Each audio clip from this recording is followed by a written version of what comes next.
Amalan ni sahabat buat. Tuan-tuan, dia buat nampak simple, tapi dia tuan-tuan berebut malaikat untuk masukkan dia dalam syurga. Apa amalannya? Ada seorang sahabat tuan-tuan dalam satu sembahyang. Tiba-tiba Nabi rukuk, Nabi i'tidal. Sami Allahu liman hamidah. Tiba-tiba sahabat ni tambah, hamdan kasiran tayyiban mubarakan fi. Pernah dengar tak?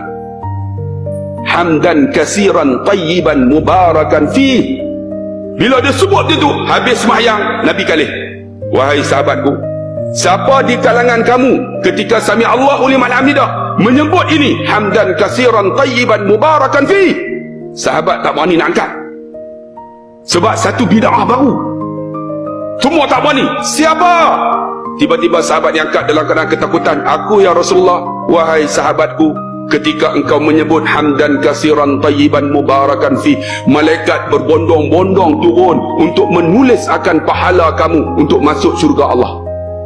Tengok, nampak simple tapi hebat. Tuan-tuan, lepas sami Allah al-Maidah, tambahlah hamdan kasiran tayyiban mubarakan fi. Tambah. Sebab nampak simple tapi pahala dia hebat. Malaikat berebut nak tulis pahala.